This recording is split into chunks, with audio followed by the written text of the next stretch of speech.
Morning, everyone. This is Bio Africa 2021, and greet my panelists first, and also great to our listeners of the Bio Africa Convention and our viewers to all the platforms that we are streaming from. I've got some of the best institutions that support innovation to discuss a very critical topic, which I'm sure every entrepreneur in the country wants to listen to, every entrepreneur within the continent wants to listen to, which is mobilizing funding and investment for the African bioeconomy. My panelists today, as I said earlier on, are one of the best institutions that this country has when it comes to support and innovations and developing innovative activities and products. My name is Sia Ndutela, and from Africa Bio. I'm the board of member.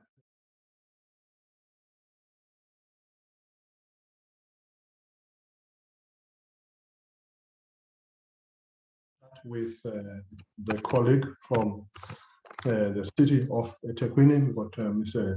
Russell Curtis.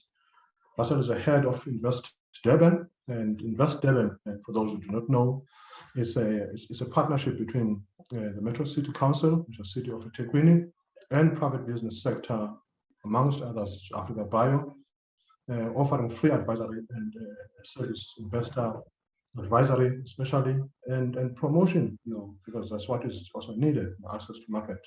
And Russell will be telling us more about what they do. We've got Dr. Blessed Okole. He's one of the well-known entrepreneurs in the space of agricultural biotechnology.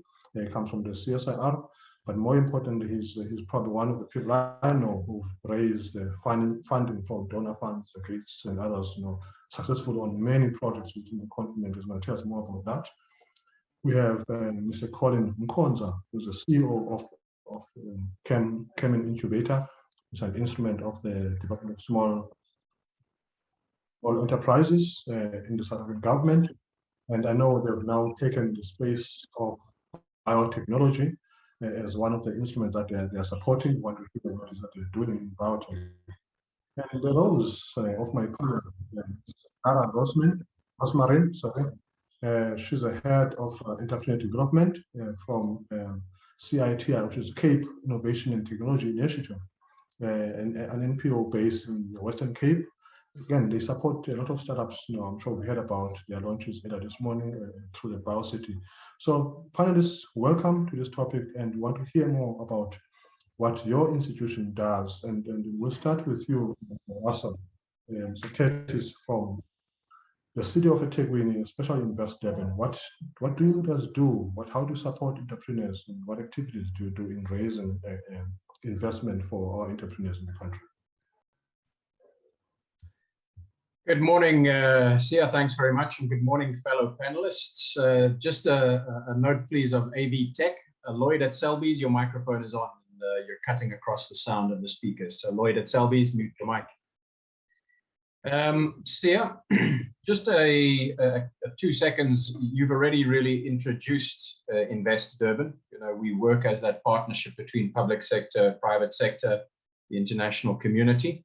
And so we're very pleased today to be a major sponsor in a long-term partnership with Africa Bio NPC and this Bio Africa event.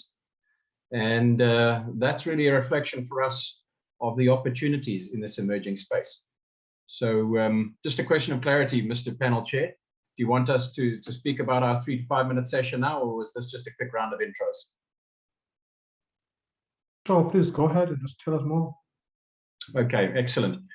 So really my submission to members watching the event today is entitled Positioning Yourself and Your Business for Finance and Investment.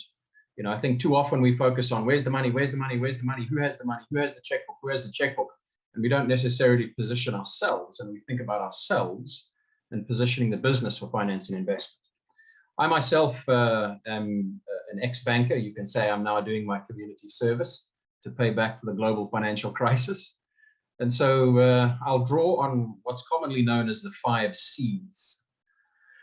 And that's character, and I'll explain each one very quickly. Character, capacity or cash flow, the condition of your business, the capital, and then obviously the collateral. Now, the character, that's talking about you as the entrepreneur. That's talking about you as the major shareholder. That's talking about you as the board of directors. You need to position yourselves properly for finance and investment. And that can include things like background, education, industry knowledge, experience, etc. And so my first recommendation is, whilst we all get very quickly focused on the product, we get very quickly focused on the research, we get very quickly focused on the next version of what we're going to put out. And sometimes, in terms of positioning ourselves for finance and investment, we don't introspect and think about your own character. So what can you do? Well, there are a number of free online certificates and diplomas and degrees. So go and have a look at the likes of Coursera. Go and have a look at the likes of Udemy. How can you improve your own positioning as an individual in terms of your character and being positioned for finance? There are scholarships for online study at some of the best universities, whether that's Yale, Princeton, or even MIT. It's not just about can you afford to pay MIT. So I'm saying position yourself better for finance and investment. The next one is cash flows, or the capacity of the business. How can we improve our positioning there? Well, for those who are perhaps still at the early stages and don't know some of these things, and you're thinking, well, I've got a great idea, I've done some excellent research in a tertiary institution, but now I need to go and find money, and you're at that starting stage. Well, it really is no more complicated than going onto Google and looking for a cash flow template, or looking for a profit and loss template. Now, I know this might sound basic to those of you who are more advanced, but there are thousands of young entrepreneurs, thousands of young researchers who don't know a single thing about finance and investment and need to know where to start.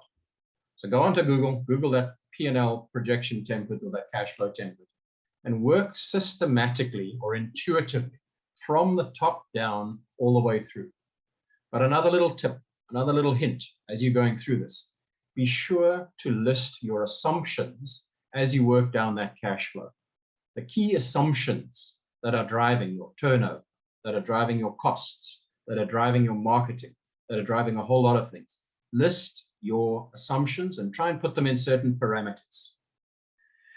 And my last comment around this capacity or cash flow is look for opportunities in what I'd call a scale jump. The scale jump.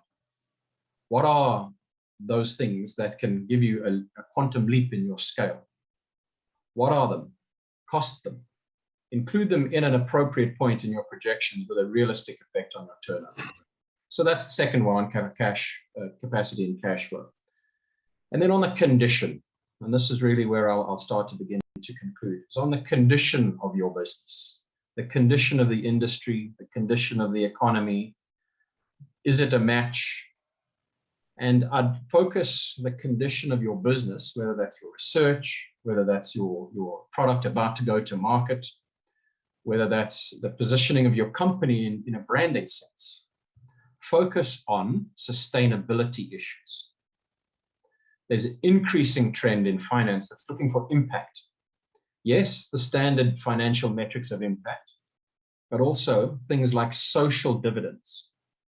There's an increasing concern in both financiers, whether they're debt or investment in equity, around ESGs, the environmental factors, the social factors, the governance factors.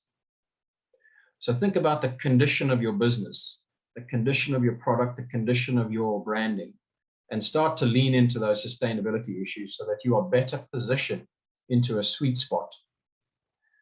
A great place to start would be with the United Nations Sustainable Development Goals. There's 17 of them. 17 of them. So find as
survey. I just need to be certain that you are still online. Dr. Okole, you're from the CSIR, and as I said earlier on, you've raised quite a substantial amount of capital from donor funders and so on. But just tell us about what CSR does. What do you do at the CSR?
Africa, but it's sad that we don't exploit most of it. I know African Development Bank, which is top on the left, is one of those that we are looking funding. No fund, World Bank at the bottom, and IFC. We have some projects here in South Africa which they are funding, but we should try to exploit most of these funding opportunities. What are in South Africa, what are the grant funding opportunities that we have? We have the government departments, which is the Department of Science and Innovation, Agriculture, Environment, DTI, Department of Small Businesses.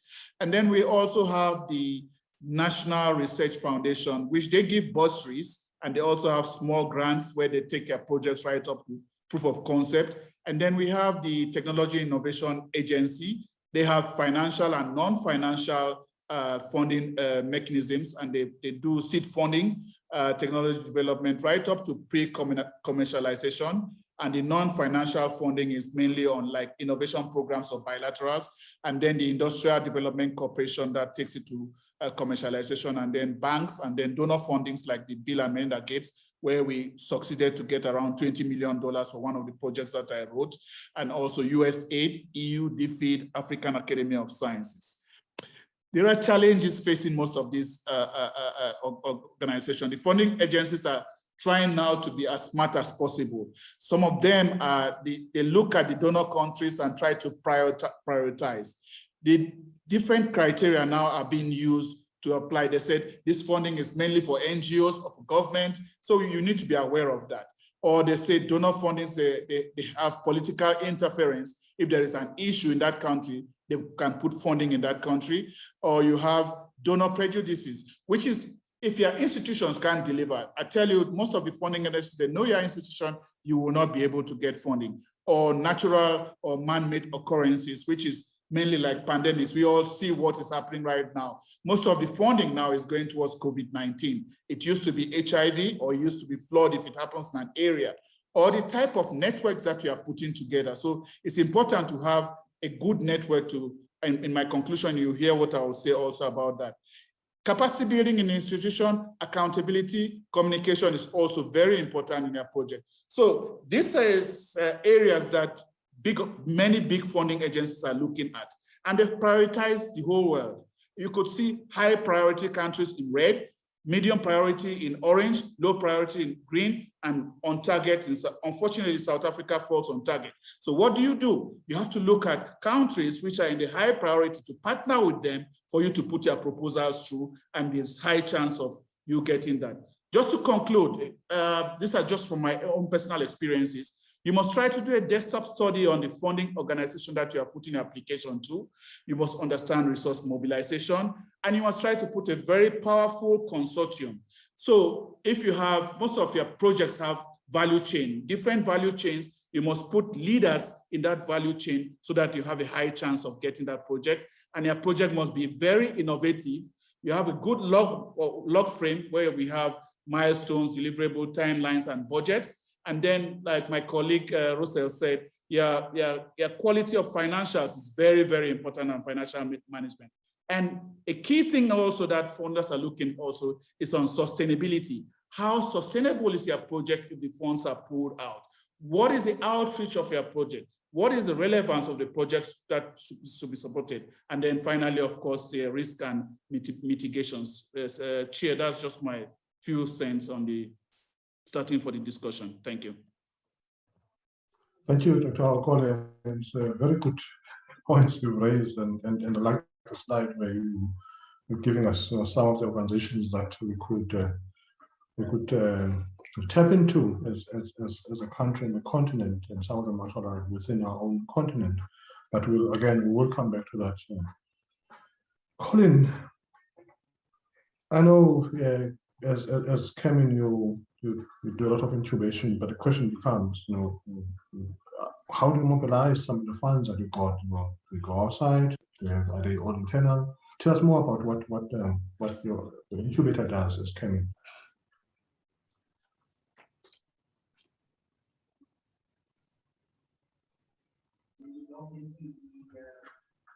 Over to you, Colin.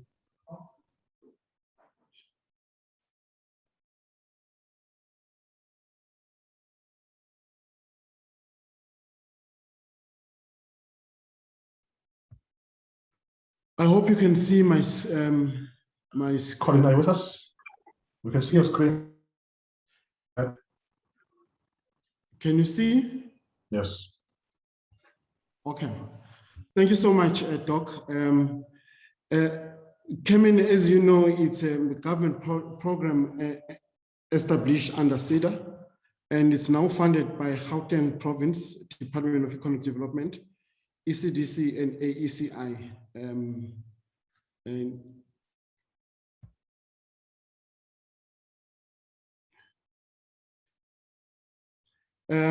As you know, Kemin is an incubator. We focus on chemical detergents, cosmetic paints and coatings. We are now starting on cannabis, and we are also looking at quite a few processes. Basically, there we took over the program of Igoli Bio. Igoli Bio as an incubator does not exist anymore. So we took over that program and we're implementing it under Kemin. That program sought to assist with indigenous knowledge systems and with nutraceutical herbal infusions, cosmeceutical and African traditional medicine, as well as looking at natural products, agro-processing, industrial biotech, and medicinal devices. So we took over that program from Igoli Bio, and we're now implementing it under Kemin. What we have done is we've now started an ESD fund, which is a loan fund for about 30 million, which is extended to SMEs in those sectors that are covered, that I've just highlighted. And our role as an incubator ends with project origination. and the financial assessment and adjudication is subcontracted to Risk Insights or TIFIN. And the loan fund is between 50,000 and 5 million.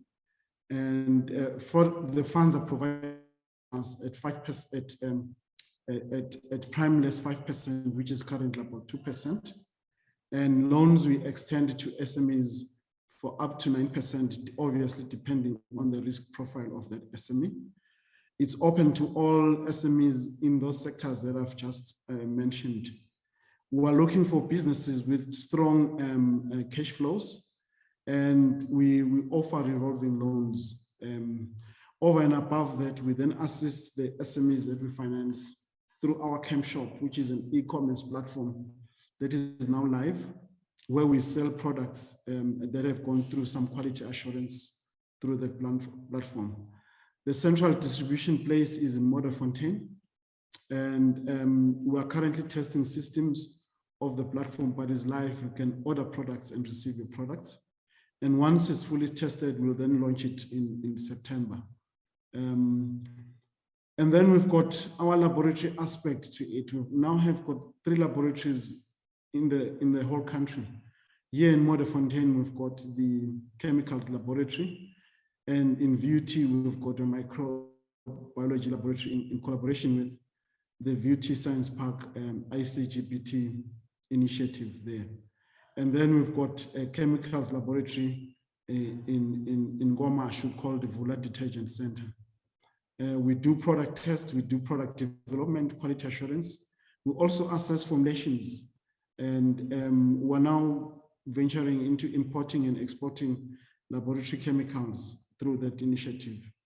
And then lastly, we now have a Chemtech Institute, which offers accredited training for soft skills and technical training. Talking more about the fund, offer loans to chemical companies that venture into chemical detergents, cosmetics, hair care, and skincare, as well as indigenous knowledge systems. Those are companies that do herbal infusions, traditional medicine, food products, herbal nutraceuticals, industrial biotech, and agro-processing. And the funds are mainly used for expansion, meaning that if you want to expand your manufacturing facilities, you can apply for that fund. If you want to apply to be assisted with raw materials, you are ready to go to the market, but you require funding for raw materials, then we can assist you with that funding. And also for manufacturing, meaning contract manufacturing of products to fulfill offtakes. Those are the types of companies that use the funds for. Our intervention really, it doesn't end with just giving you the money. Like I've mentioned, as an incubator, our role is to originate the project, assist the SMEs prepare for applications, and then the applications will then go through to Risk Insight, who are our service provider on the financial assessments, adjudication, and handling all the legal aspects and the repayments and so forth. Through our laboratories, we offer product development and quality testing. Obviously, there is services are paid for. Like I've mentioned, we've got 3 laboratories, Modderfontein, Vula in Ngomashu, and VUT. That is a paid service. We are currently undergoing accreditation for ISO 17025, 2017 for all our laboratories. As an incubator, we then offer financial management aspect, where we assist with bookkeeping and financial management services, your compliances with SARS and everything else. That is a paid service as well. We've got dedicated staff that assist SMEs with regard to raw material procurement and research related. On the manufacturing side, we are putting 2 manufacturing plants. One is a manufacturing plant for natural products, cosmetics related, and we're also including there a line for nutraceuticals and natural products. That project is located here in Modderfontein. It's funded by the Jobs Fund, and we're looking for the plant to be GMP and ISO 22716 accredited. We also are 50% on the way to completion of our soaps and salt plant. a dedicated plant for manufacturing soaps and salts here in Modderfontein. It also be a paid for service for that plant. We with VT, we've partnered to start the IKS program. We've recently renovated the ICBT building, the Institute of Chemicals and Biotechnology building in VT, where we are now locating all our IKS SMEs in that building. We then assist SMEs either funded through the program or incubated by us with through our camp shop, that is market access through our camp shop, as well as we've signed a collaboration agreement with Pila Pagate Wellness Shops, where we enlist clients that concentrate on natural products and have their products quality assured. We then sell them through Pila Pagate Wellness Shops. They all have got about 5 outlets in the country. Okay. That's all what we do for now, Dr. Dudela. Wow, that's very interesting, Colin. Thank you for that. Lara is the last of the original presentations. I know part of your institutions, I think to be exact, BioCity, but many others in the city.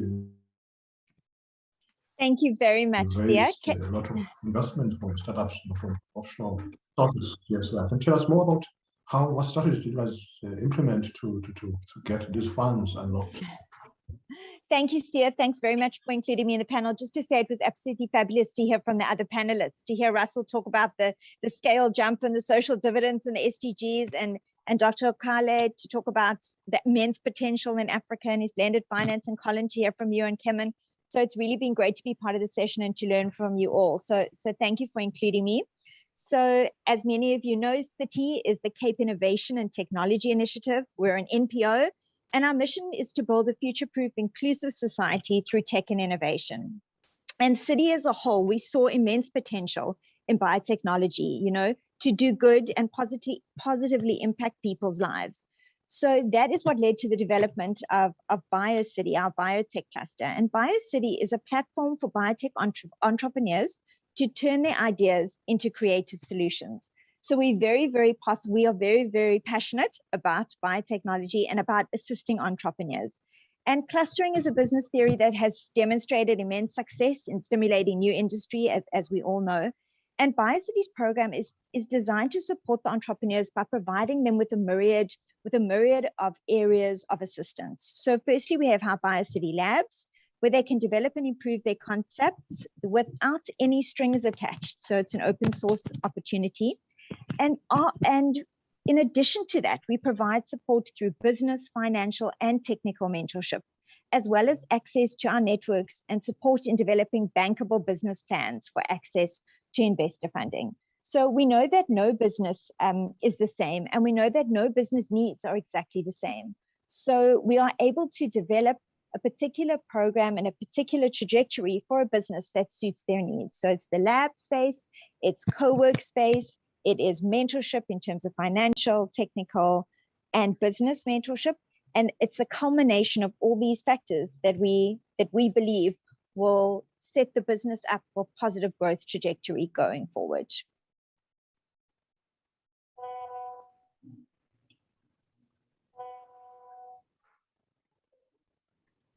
Could you hear me, Sia? You froze for a minute, but I'm hoping that you could hear me. Yes, I heard you. I heard you. Thanks, Lara, for that. Yes, yeah. Thanks, Lara, for that. You. And thank you guys for thank you for your input on the subject. And I heard almost all of you. You seem to be mentioning the activities that are happening in the country. My question then, which I'll probably throw over to you, Blessed, and maybe you, Russell, is where is the money beyond government and beyond the borders of South Africa? Because I mean, we can't be looking only at government. Are there doors that could be knocking at, internationally? And if so, I know Blessed you listed a number of these entities. Are we making inroads? And who are the winners? Are other countries that are doing better than us? If so, what are they doing that we don't do? Where is the money? Let me take a 2 minutes start on this one. Over to you, Russell. Since Okay. have played a big role in that area also before Russell can come in. Yes, there's money out of the South Africa, but especially for our institutions in South Africa here, we should learn how to partner also. This partnership, building network partnership with the right partners plays a big role. For some of the funds like the European Union, it comes to the country, but certain institutions they can't participate, they can't transfer money just because of the status of the country. So the way I would propose is that we should start thinking of expanding our networks, partnering with key institutions also in different African countries to try and put forward for this grant. Gates Foundation is there, USAID is there, DFID is there. There are also, like I said, African Development Bank, Islamic Development Bank. So if you have these good partnerships, those are some of the areas that you have to do. So I'm proposing that we start looking at building networks and partnerships and putting proposals through to most of these key organizations. There's a lot of money out of the country, which we need to try to bring into the country. And this is one of the ways I'm proposing. Thank you for that. Do you want to add more to that, Russell? Yeah, Sia, thanks very much. Look, I think what I'd like to say to everyone is keep the faith. Keep the faith. There is most definitely hope. You know, Sia, you sent me that very kind report, the Disrupt Africa startup funding report for 2020. And it confirms that the startup scene, and it's not just pure startups, it's also expansion, whether that's Series A, Series B, Series D, C or D funding. That ecosystem across the African continent is expanding. It's expanding quite rapidly. You know, if you have a look at the number of investors that are trolling across the continent for these opportunities, it's nearly doubled in the last 3 years. So it's quite comforting to know that Africa is in fact what I call, it's my term, the last frontier of opportunity. And now we're seeing the rest of the world turn its sights on our continent. And so where can people look? I think we need to look beyond the traditional, especially if you think about it in a South African context. And I would imagine that the same applies to the other big 4 areas. So you asked where it's happening.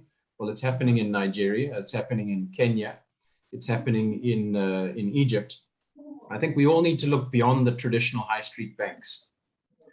So start looking into the value chains of multinationals, whether they be multinational utilization in the food and beverage space, whether that be in the pharmaceutical space, or whether that might be in the industrial use cases. So start looking into the value chains of those multinationals, and then you'll start to find some very implementable projects and quite likely some checks to follow that. So don't see all the banks the same. Again, here in a South African context, look at local niche players. So in South Africa, the likes of business partners, who, yes, they'll come with some funding, but they'll also potentially come as an equity partner if you don't have sufficient collateral or you can't get certain capacities in your cash flows running. And likewise, some of the international banks are quite keen in this space, whether that be Citibank, HSBC, Barclays, and the others. Then I think another key area, which is perhaps sometimes ignored, is the diplomatic community. And in addition to that, the expat community. So Africa, we have a number of countries that, you know, trolled across our continent for hundreds of years, whether that be from Germany, whether that be from Spanish-speaking world or Portuguese-speaking world, or whether that be from English-speaking world or Francophone countries.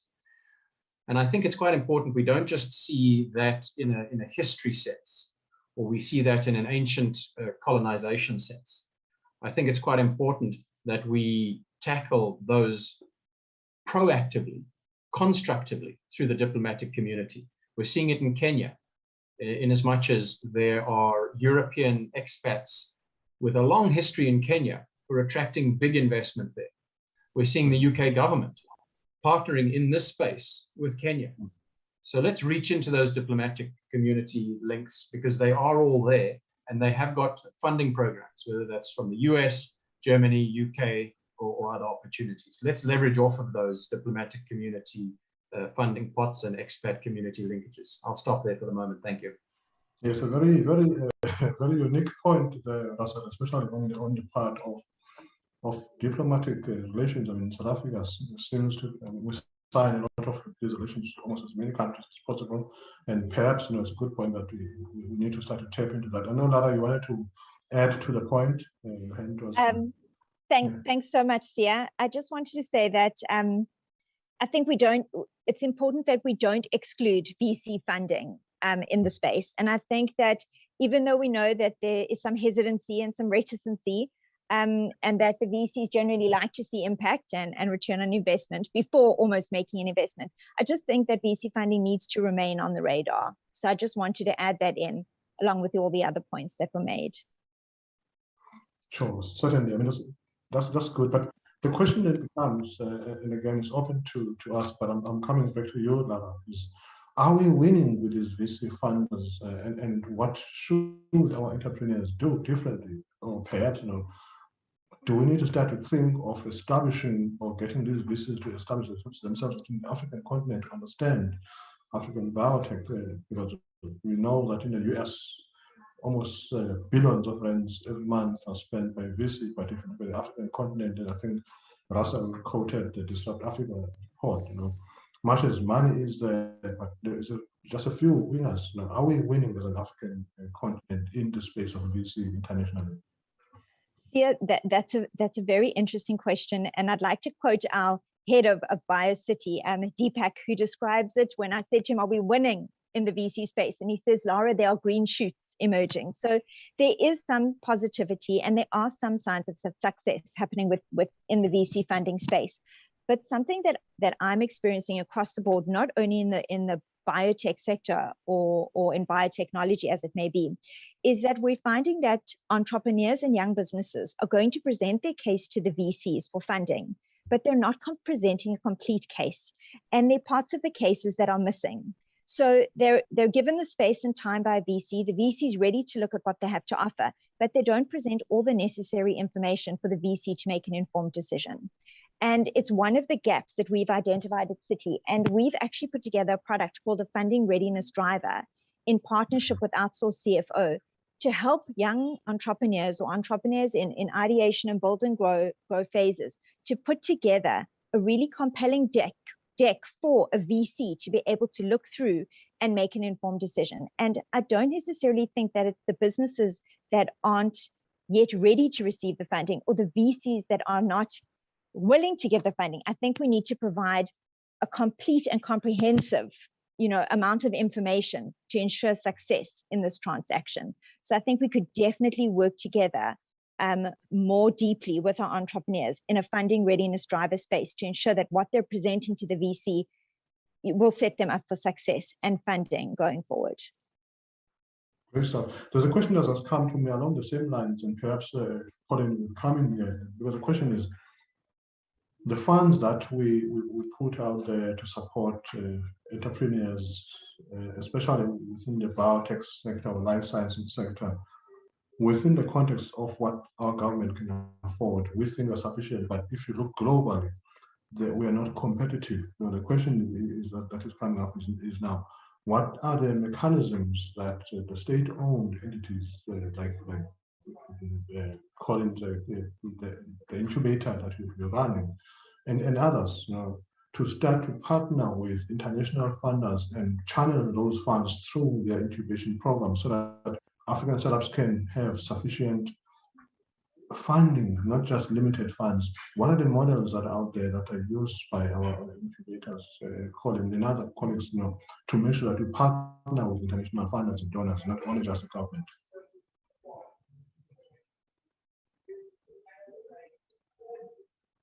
Are you there, Colin?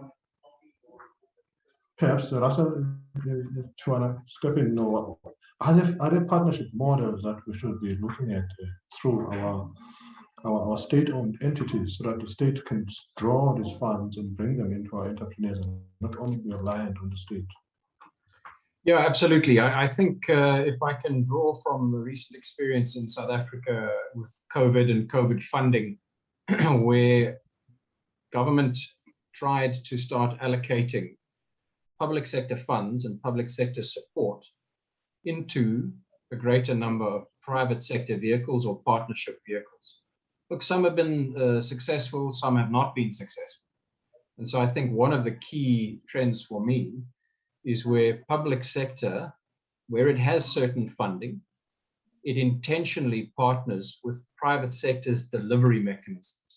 It intentionally partners with private sector or at least NPO delivery channels and delivery platforms. There just isn't sufficient linkage and space and channel if all entrepreneurs have to go into the public sector pot of money. So I'm absolutely in favor of those various forms of PPPs. And there are a growing number of businesses stepping forward and saying, do it with us. So we have in Durban one of those structures. It's called Innovate Durban. And Innovate Durban is a nice little, if I can use the term PPP, public-private partnership.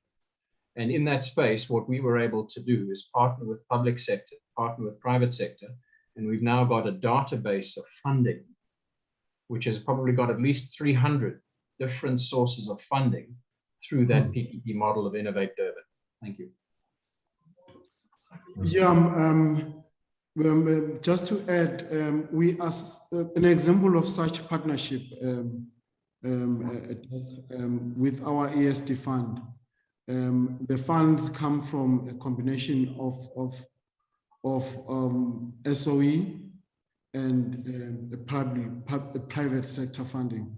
So that fund it's a combination. It's a triple P, and the way we've set it up. Remember that Kemin is an NPO, non-for-profit, but we've also partnered with the private sector as a delivery mechanism because we didn't have the licenses for fund management, for NCR licenses to loan up money, but we had to partner with a private sector company to be able to be the conduit of those funds.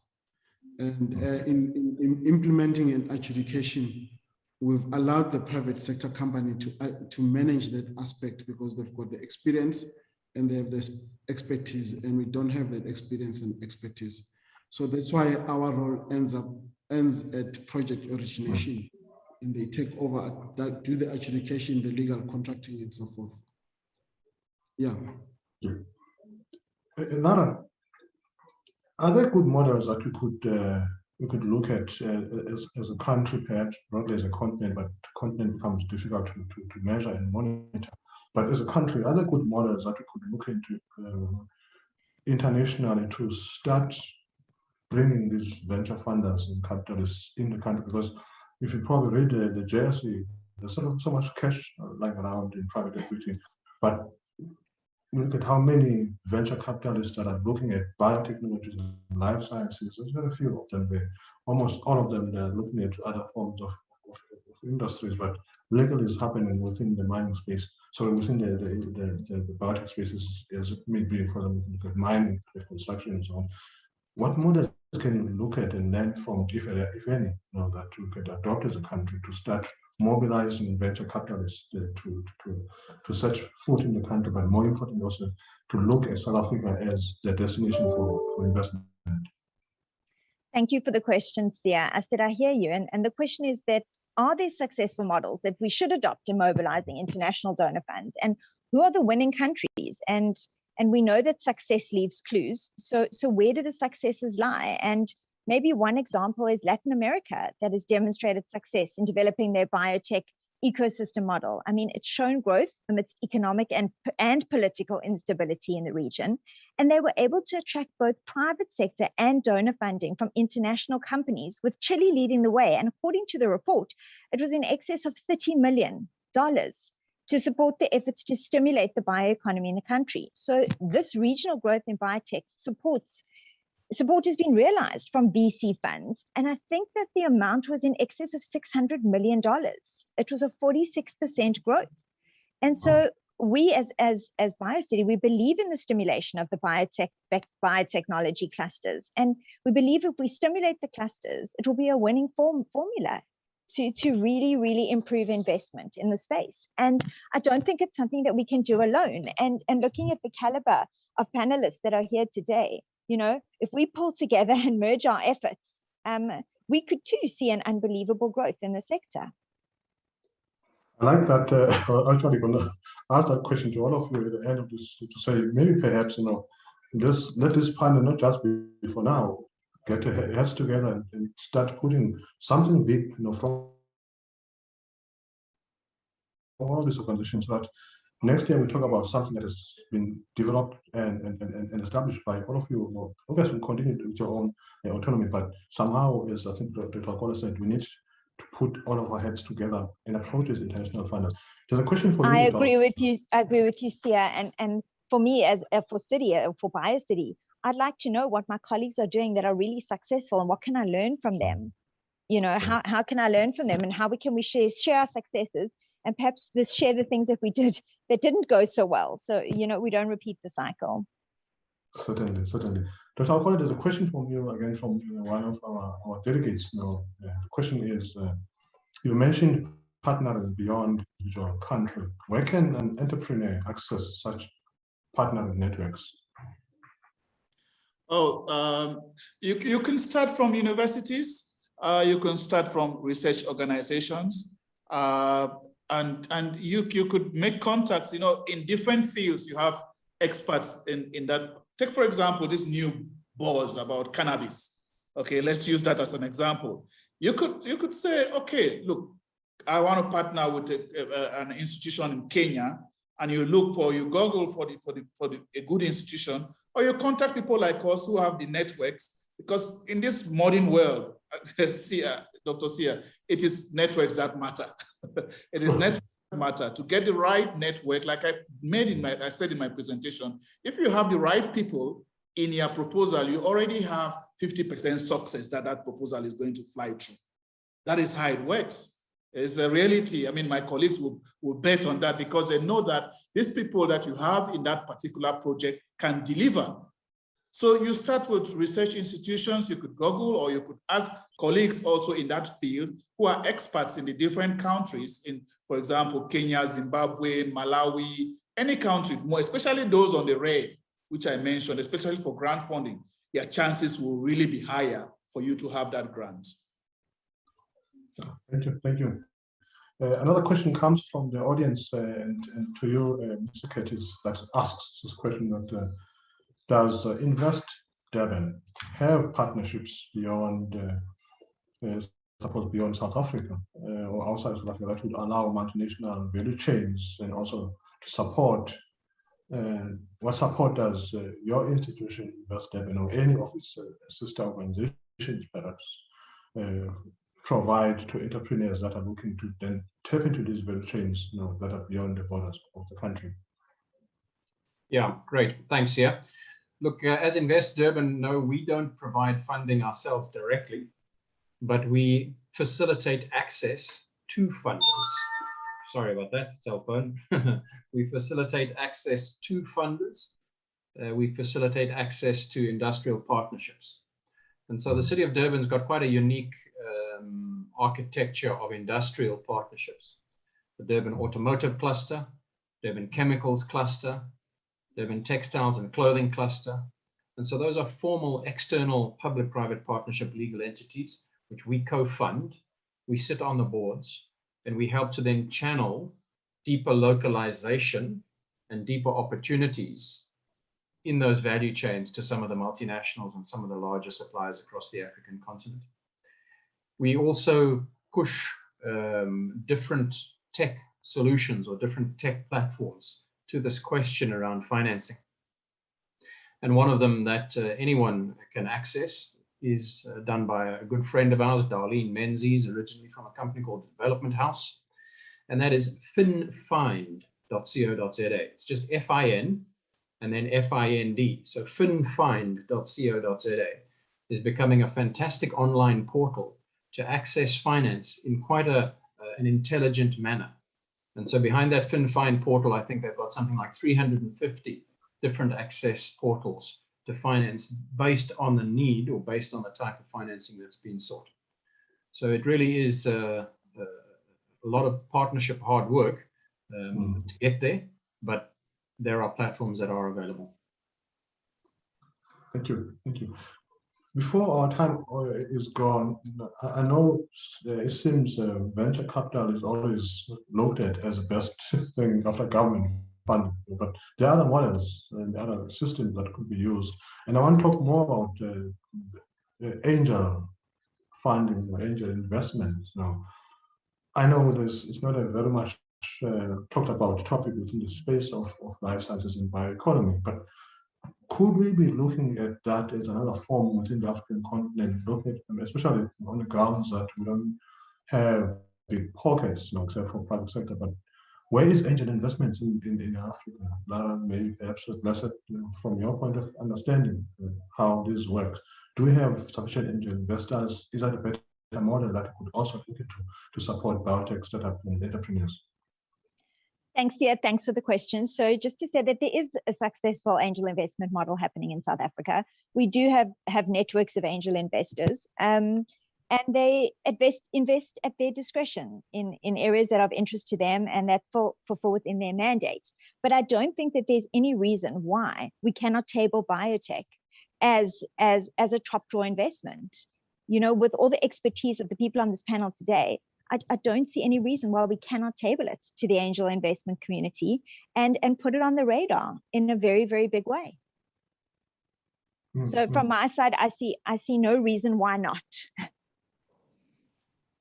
Yeah, I think just on what Lara said is that people put their money where they know they are going to get. I mean, angel investors, they want a good turnover from the business also, although they will help you, but they look at the sectors also that biotech is a sector that is, I mean, COVID has revealed a lot of opportunities in this area that they should start putting some money in diagnostics. Some of our colleagues also got money from angel investors in the diagnostic space because of COVID. So they put their money in areas that they know these are growing sectors and areas that they are going to have a good turnover. So you as an entrepreneur should also think innovatively on how you put your proposal, the kind of project you want to put to them.